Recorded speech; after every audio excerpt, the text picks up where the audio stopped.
Hey everyone.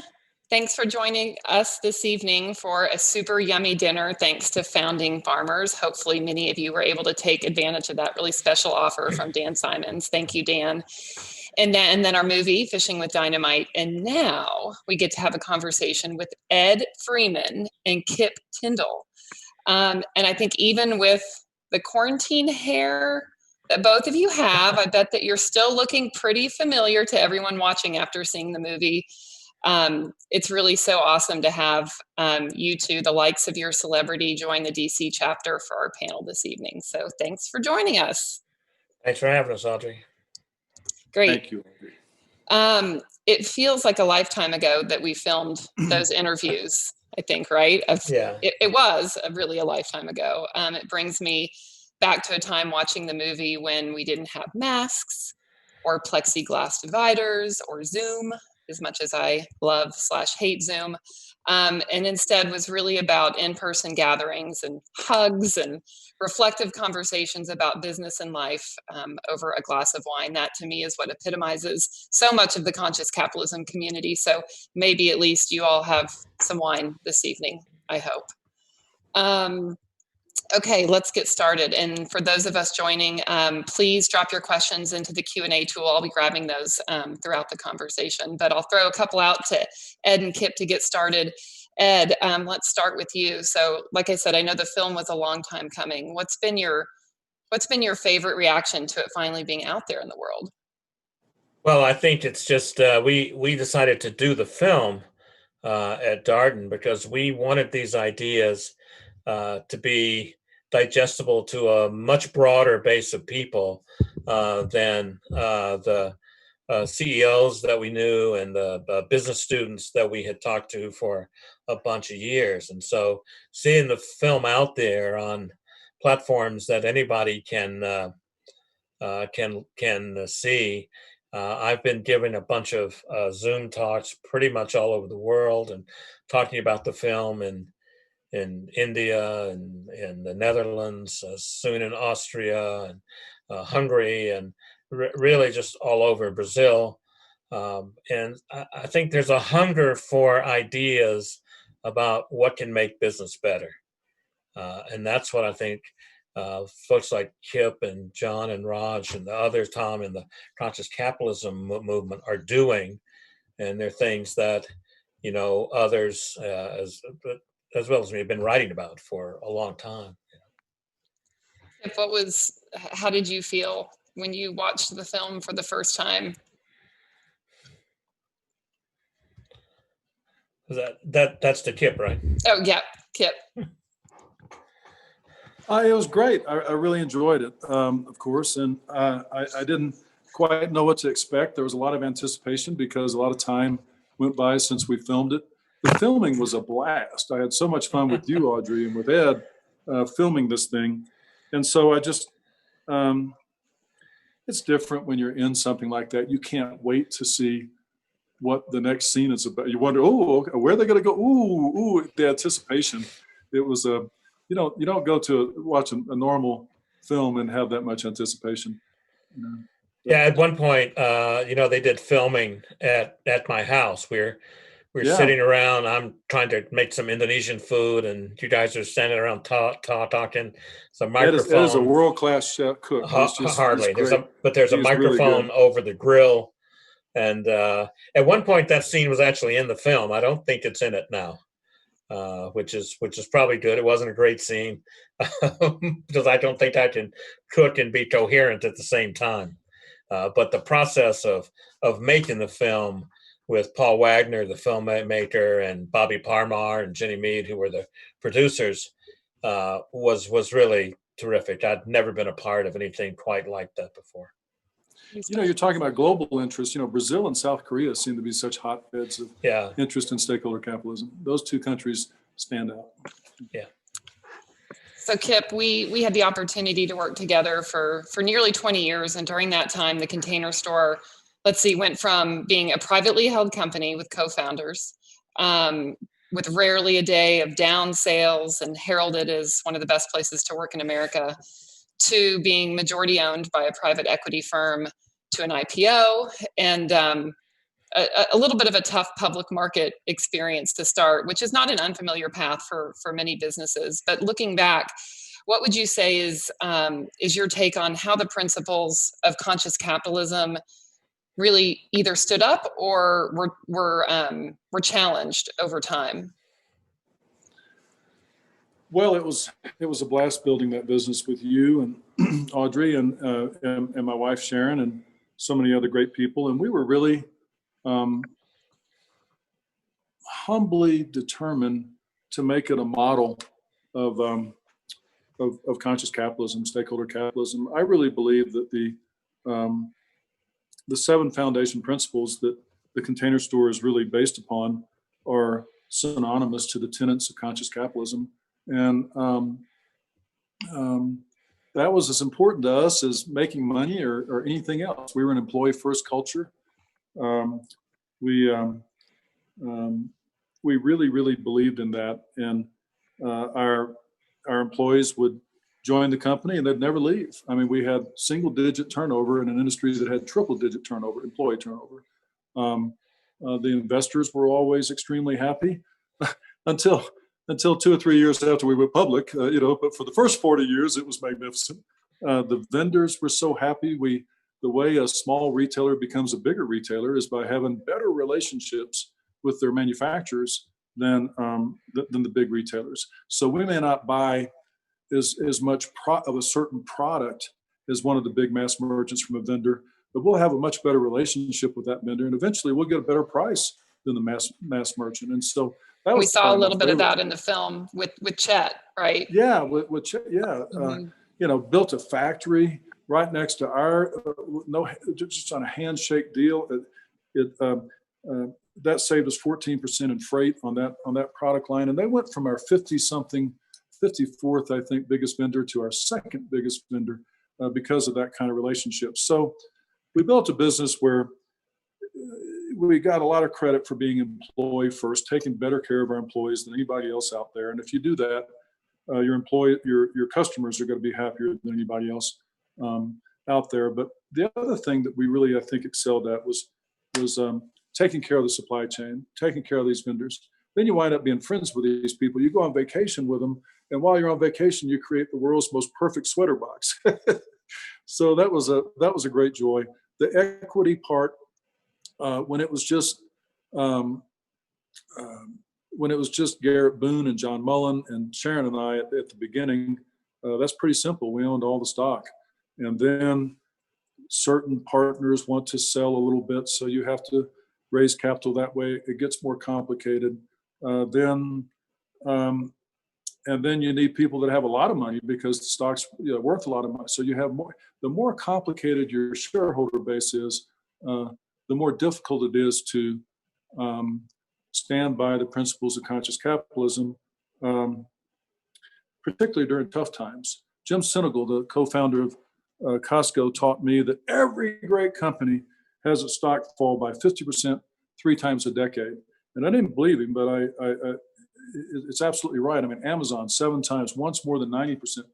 When that happens, that's when it's hardest to withstand the pressures of short-termism on Wall Street. And then you get with private equity companies. Private equity companies can be great. They can be great people, but there's a bit of a flaw in their business model in that at some point in time they have to sell, usually 3, 5, 6, 7 years. When they have to sell, when it's harvest time, it's very hard for their interests to be aligned with the rest of the stakeholders. And then going public, there's a reason that there's less than half as many public companies as there was 15 or 20 years ago. And I'm a great optimist, and I'm almost finished with this long-winded answer, but I'm a great optimist that we're making huge progress on society embracing this. When we started talking about conscious capitalism 14, 15 years ago, people would just roll their eyes. And now you have the Business Roundtable embracing it and whatnot. So we're making a lot of progress. But I'll let Ed talk about it. Business schools still need to come around a little bit more. Some of Wall Street needs to come around, at least in the long term thing. The reason there's no B Corps that are multinational giant corporations is because their shareholder base is too broad. this multinational is too broad. And if you believe in running a business this way, it's harder and harder the more complicated your shareholder base becomes. That's what I learned. I didn't know that when we decided to go public, but boy, that that made a big difference. And then maybe I can talk at some point about the business schools too. I think we're still having kids come out of business school thinking that business is a zero-sum game, and that's not right. So. Well, I can just attest to the the sort of idea, the stakeholder capitalism as an idea that's a lot of people are paying attention to now. I wrote, I think, one of the first papers that was a working paper on the stakeholder idea. I wrote it. I just found a copy of it the other day. I was looking through the date on it. Sorry to interrupt, but you are undoubtedly considered universally to be the father of stakeholder capitalism. I get way so too modest, much, but that's true. I get way too much credit. But this was 1977. That was the date on the paper, and a long time ago. I was pretty young, and Audrey, you weren't born yet. Still are, Ed. You still are. And we sent it to a journal because in those days there's no internet. We sent it to a journal to be listed as a working paper. I get a call from the editor that says, "Yeah, we'll list your paper, but there's a terrible typo in the title. It says stakeholder management. We know you mean stockholder. We'll change it for you." And I said, "Please don't." So to go starting there, and then having the Business Roundtable make its statement, and Larry Fink say what he said, and the World Economic Forum, and all of these groups around doing it. There are lots of people that have made this happen, both in the academic world and, of course, in the business world as well. And there's no going back. I don't think we'll ever see a day. What'll happen is my grandchildren or great grandchildren will say, "Hey, you remember what was going on, so that all these old fools thought that shareholders were the only group that counted." I think that's the way it's going. I probably won't live to see it, but I don't think there's any going back. Well, John Mackey and I always joke that we could save our breath going around evangelizing, stakeholder capitalism, because it's such a superior form of capitalism that eventually a good capitalist is going to adopt that methodology, which is most successful, right? But Ed, what an amazing contribution to society, and on that vein, this concept. Just talking about, Ed, what the future, and what, as much as we love conscious capitalism and so many of these other organizations, and it would be sad to not need them in the world. It would also be awesome to not need them in the world. But I was communicating with some colleagues earlier today, and she had claimed she can't wait for her husband to watch this with her. She's a conscious capitalism convert, and she's like, "I can't wait for my husband to watch this with me, because he's just so skeptical about capitalism in general." And so I guess, Ed, you have a lot of interactions with young people out there in the world in class. What's your take on that? Well, I think, first of all, there are a lot of misunderstandings about business. Many people think that business is just about the money. It's only about profits, and business people are greedy little bastards out trying to do each other in. When you see some of our political leaders cast themselves as business people, and yet they don't act with any sense of values and ethics, or they don't act so that they take care of their stakeholders, it reinforces all that. TV shows, movies reinforce all that business is somehow bad and evil.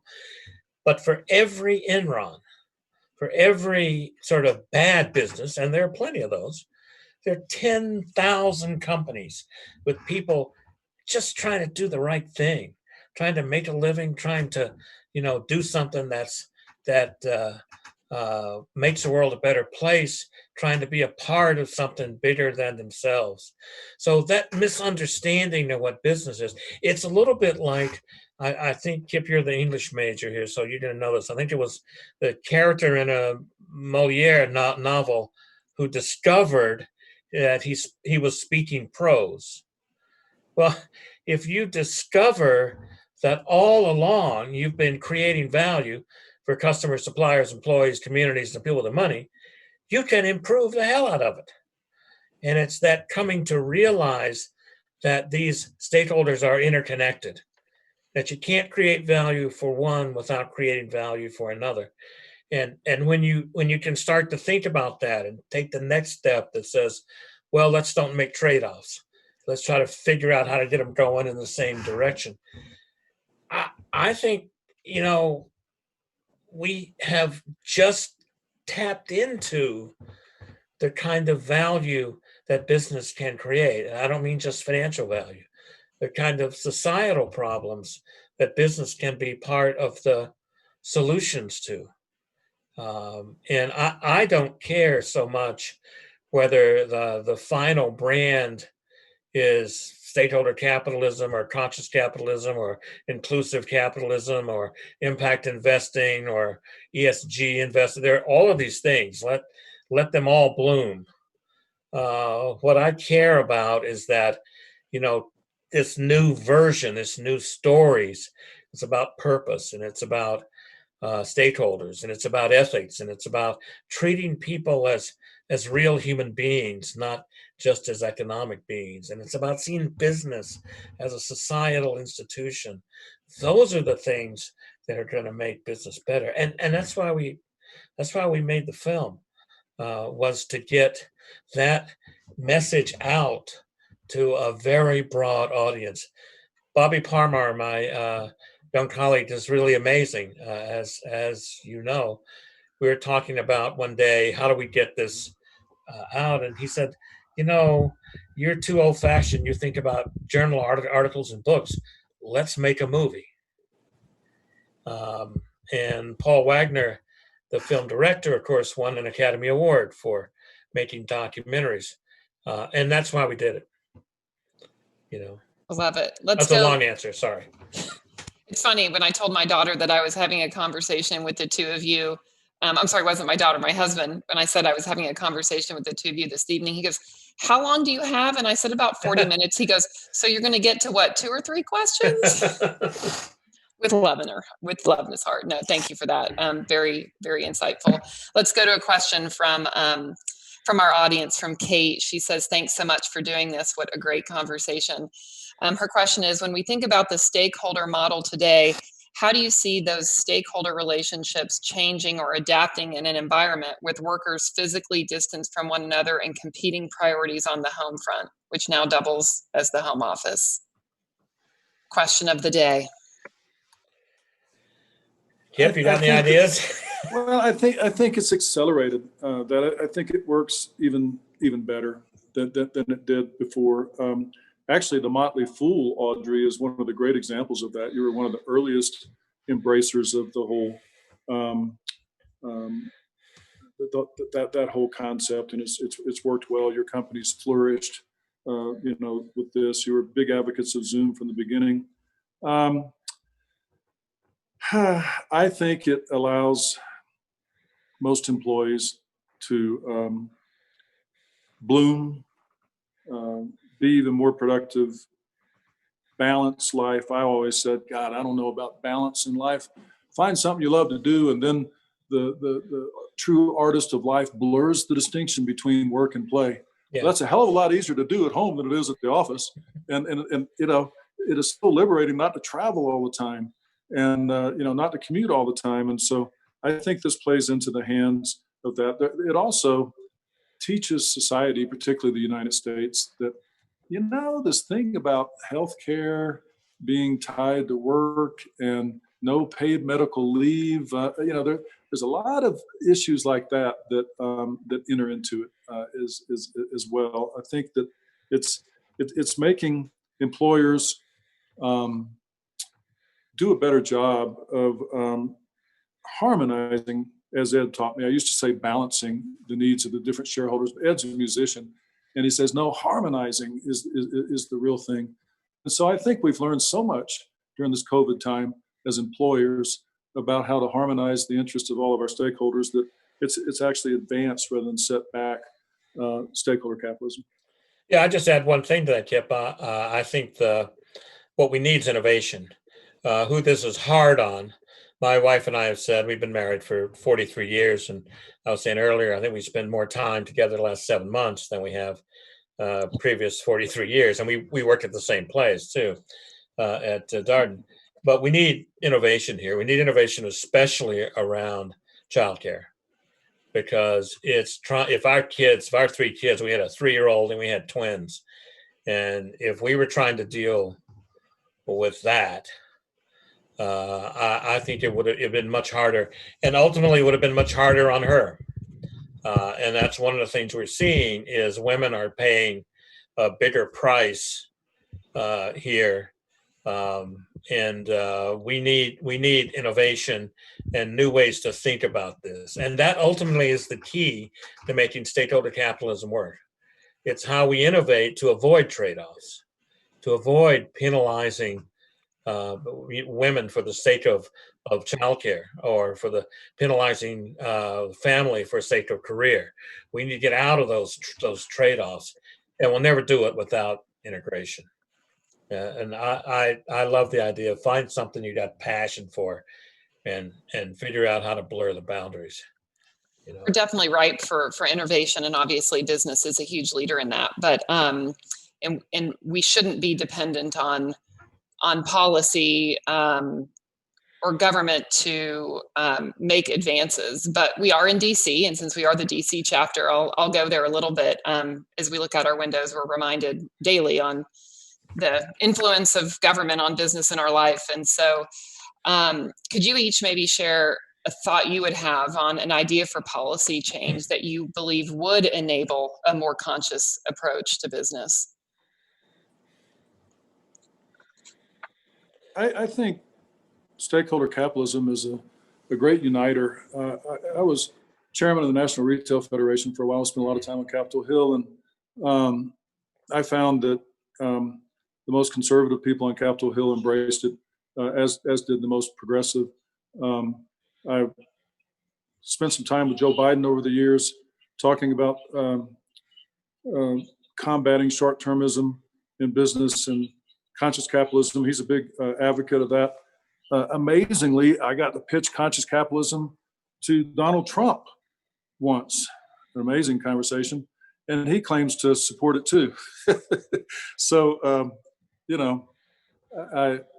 I've just been amazed at how much of a unifier it is. There are people that are bound and determined to hate capitalism, but if they learn about the reset of this form of capitalism, usually they come around. There's nobody that's too liberal or too conservative to not be enchanted by this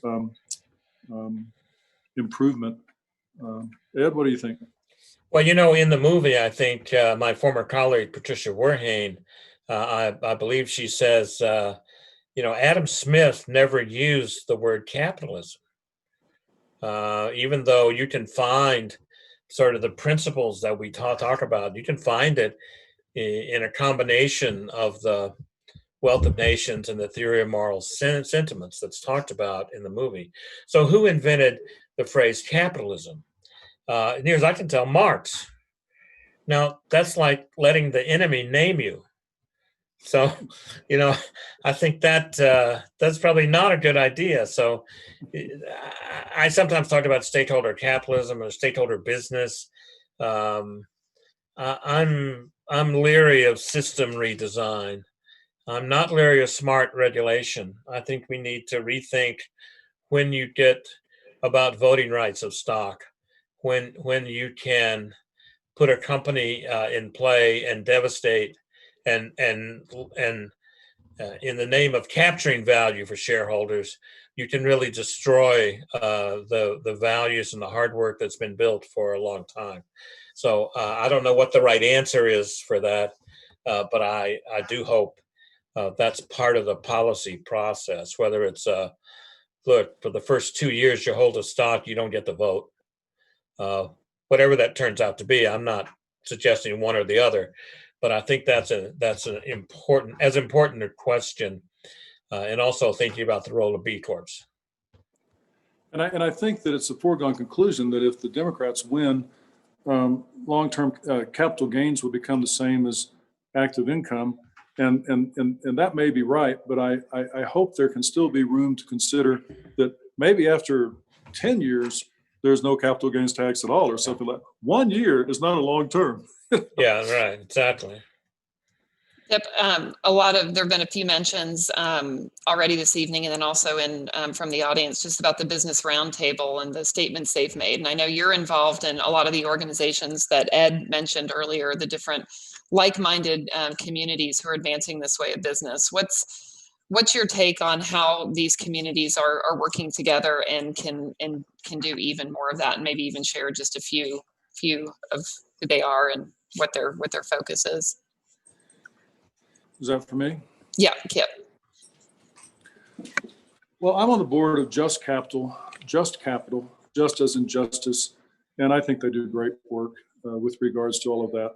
And also, it's been my dream for a long time to bring like-minded organizations like Conscious Capitalism. There's Lady Lynn Rothschild's Inclusive Capitalism. There's B Corp. There's B Team. There's a bunch of them. And if you study movements, civil rights or otherwise, when the various organizations start to come together, that's when you begin to scale on a global level a lot better. And that's what an organization called Imperative 21 has started doing. And I try to spend a lot of time working with them too. J. Cone Gilbert, who was one of the founders of the whole B Corp thing, is running that together with some other great folks. And I don't know, I think we're reaching a tipping point. I really do. This is not only the most efficient and effective way to run a business, it enriches your life and the lives of the people you're doing business with too. And God knows we need more of that and can expect more of that. It's not a total reset. We were closer to this back in the 40s and 50s, than we are now. But these various organizations coming together, and we're so tribal as human beings. I'm from Texas. The moderate Baptists don't get along with the conservative Baptists, and I'm like, you're both freaking Texas Baptists. Hold hands and come together here. And so once we're getting over that, I think we really are scaling this thing on a more global basis. And I would attribute a lot of that to Imperative 21 and also Just Capital. There's a lot of comments in the queue. We obviously have a lot of Georgetown students, a lot of representation from Georgetown. So thank you all for joining us. So Ed, what might you recommend to a young entrepreneur starting a business who is asking the question, how do I adopt this business model? Well, people ask me all the time, do you have examples of companies that have adopted this? And my response to them now is, can you tell me a company that doesn't use it? Show me a company that doesn't pay attention to its customers or its suppliers or its employees or its communities at some point, or the people with the money. Now, the trick here is to figure out how to get them all going in the same direction. But it's not as if this is some new model that, some people like me cooked up. And now it's our hammer, and now we're looking around for a nail. This is how business actually works. It doesn't work very well when you only focus on one of those groups. It doesn't work very well when you see, well, I'll have to cut customer expenses in order to pay the suppliers. You got to figure out how to get them going in the same direction. You have to get out of the sort of trade-off thinking, and once you start doing that, if folks like John Mackey are right, you get better at it. You get better at doing and non-trade-off. To give up the idea of trade-offs is to give up it's to use the creative imagination. In a lot of the stuff, if you're students at business school, a lot of the stuff that you've been fed is you've been fed by economists who are fine. Some of my best friends are economists, but they love to find trade-offs. I'm kind of a musician. My job, I play the keyboards in a couple of bands, and my job is to make the band sound better. And when you think about your job as a leader, your job is to get the barriers out of the way. It's to get the stakeholders to working in the same direction. Their interests are different. That's why, as Kip said, I like harmony. In harmony in music, the notes are different, but they sound good together. And that's the trick here. So you have to have this mindset that we're going to make this sound good together. We're going to figure out. We're going to use our imagination and figure out how to make this work. Just like Kip and Sharon and you did at the Container Store for so many years. You sort of refused to make trade-offs. You started it a different way. We have a saying we like at Darden when we teach entrepreneurship, and it goes like this: you critique something not by whining about it. You critique something by creating something better. And I would say to the students, there's a lot in the world that needs to change. Now go out and do something better. Go out and figure out how to do it better. The only limits are your imagination. There's so much money in the world today, chasing so few good ideas. All you got to do is watch Shark Tank to know that. No offense to the Sharks. No, I love the Sharks. That's one of my favorite shows. Kip, I remember when you would talk about this publicly, one of the most frequent questions you would get is, but how do you measure this? This feels good, but how do you measure the feels? I know you both have feelings about this question. So Kip, maybe start with you and go to Ed afterwards.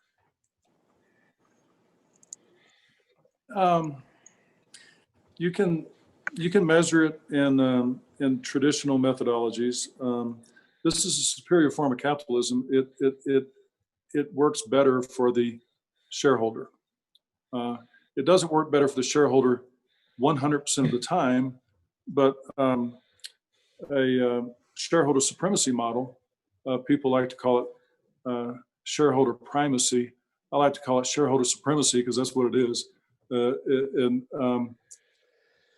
That doesn't work. That doesn't work well 100% of the time either.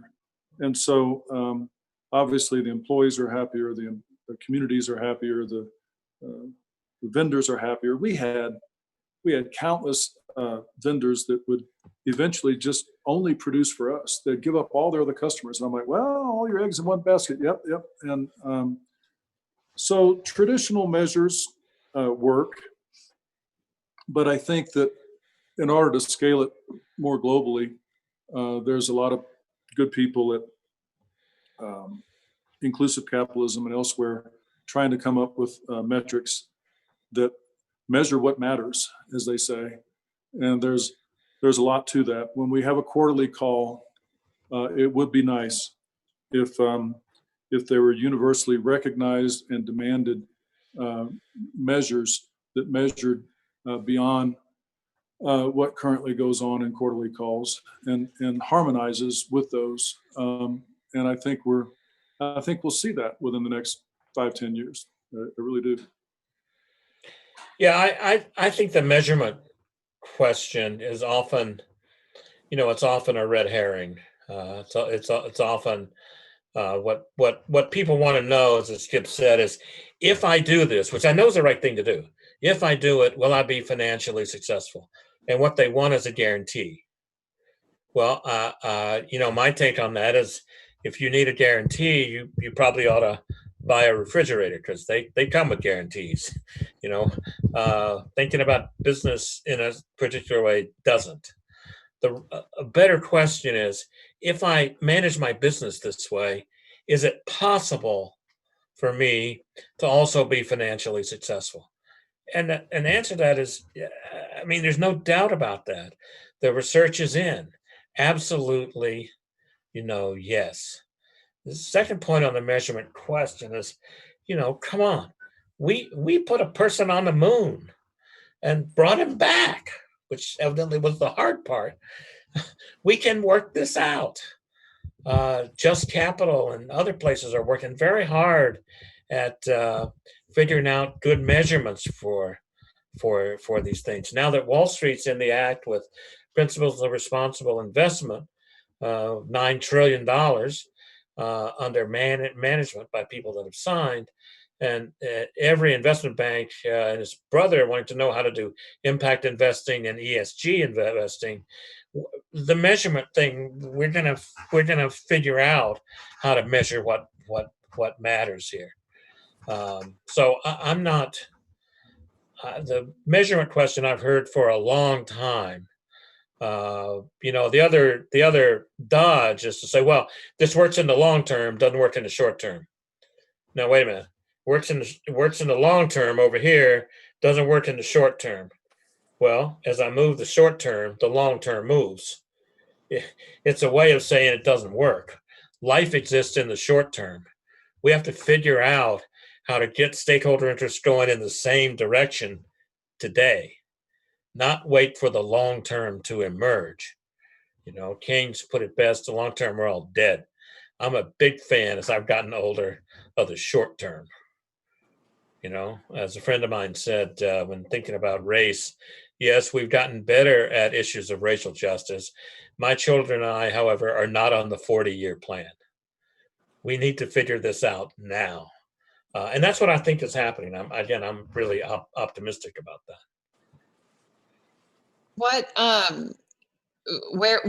Where have you seen the stakeholder model really show up outside of business? Either of you have any examples of that?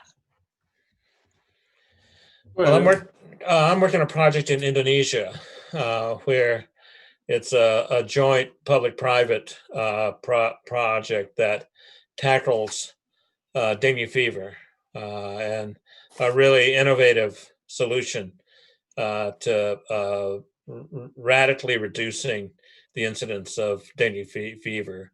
They figured out a way to reduce it by something like 75% in a way that you would never think about.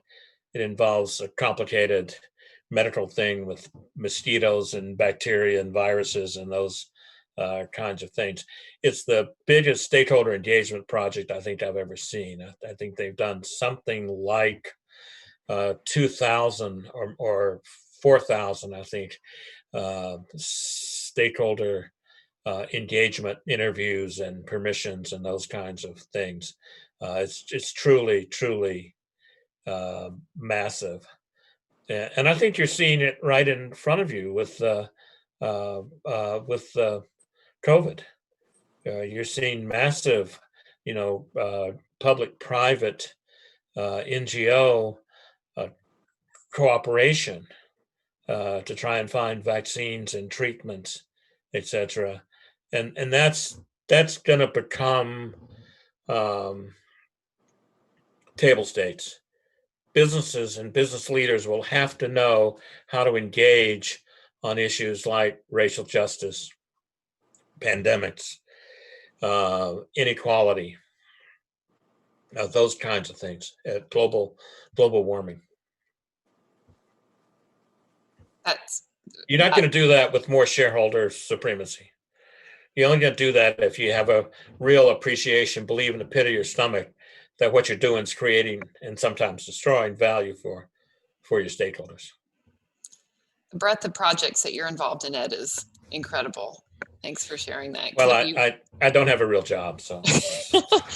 But you've got a great seal poster in your room, so that's my daughter's. The seal poster on my other shoulder, you can't see it, is Yoda, so that keeps me humble. It's nice. Kip, you were gonna maybe share an example of where you've seen the stakeholder model in action outside of business. Well, I think nonprofits have always done this well. Not all of them, but many of the best ones. What's newer is for business to do it well, and you know, it's just so gratifying to take a stakeholder approach in your nonprofit. I do think, as wonderful as nonprofit is, I think that the straight line between where we are as a world and where we all want to be as a world is through the world of business. Business is something like 10,000 times bigger than all of the nonprofits. And then we frail, weird little human beings, we still kind of are caught up in judging ourselves too much on what we do for a living. That has so much to do with our self-esteem. So nonprofit does so much good and it's so important, but business is even much more important. So what's exciting is to have kind of the business world join the nonprofit on getting a lot better at taking this approach to being a company, to being an organization. And it's so much more powerful. Servant leadership versus top-down military command structure leadership. It's been joyful to work in the midst of and watch, and we still have a long way to go. But I think it's a straight line between where we are and where we want to be as a world. Not many straight lines in the world these days, so we'll take that one. That seems like a good straight line to take. We're getting close to the end of our time. Maybe I'll wrap with just asking each of you kind of your final takeaway, key reflection that you'd love the audience to leave with.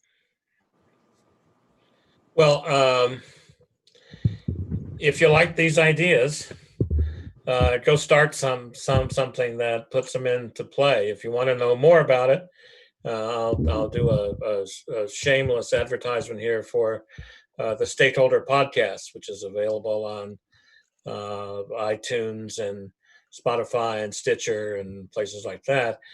You'll see interviews with a lot of people that were in the film, and there are a bunch of episodes up, and we're just trying to keep the ideas alive and to spread them so that it's not just business schools, business students, etc., because we're going to be the generation that makes business better. And that's what we have to do. Thanks, Ed. Kip? Well, I would second that, particularly if you're young. Start something now. Be an entrepreneur. We need more new businesses to start. The best companies in the world, the best software companies in the world, as their equity base grows, they don't add very many employees as their equity base grows. That's the nature of software. If you're a shoe manufacturer, your cost of goods sales follows your revenue increase. But with a lot of the best companies in the world today, that's not the case. Your revenue grows and your cost of goods sold don't follow particularly very much. So we need much more innovation. We need much more new capital and new businesses to start. So go out there and start one of them if you love this type of thing. And you can learn so much from organizations like Imperative 21 and Just Capital. And Ed Freeman, read all of his stuff. Ed's the best mind in this field. He really is. I like the guy, but go read his stuff and build your business on that. And you'll not only have, and then blur the distinction like we were talking about between work and play and really devote yourself to it. When Monet was painting the water lilies, was he working or was he playing? He was doing what he wanted to do. Go do that. And I think that's the way to have the most joyful life and the best chance of building something that really matters. Thank you both. I'll make a shameless plug, and that is, Kip, you inspired me when you talked about innovative companies growing. The Motley Fool is hiring. We're doing a lot of hiring because our business is growing. And it's if you're looking for an opportunity with a conscious business, definitely check out our website, because there are a lot of opportunities to become a fool, capital F. Thank you both again so much. And thanks to everyone in the audience for spending your evening with us. Take a moment, if you wouldn't mind, to visit the Conscious Capitalism DC website. And that's where you can learn more about joining us as a partner or a member. It also has linked to our social media sites. You can also join our community Slack channels to get connected with the community watching the movie with you here tonight. And thanks again to Dan Simons and Founding Farmers Group for making this dinner in a movie. I don't know if any of the other chapter events like this had that feature, so thank you, Dan. And if you haven't had a chance to order from one of their restaurants recently, definitely do that. So thank you again, Kip and Ed. It was so awesome to be here with you. I wish we were all together in person, but this is the next best thing. Thanks for your time and everyone else's, and to all a good night. Thank you. Thank you.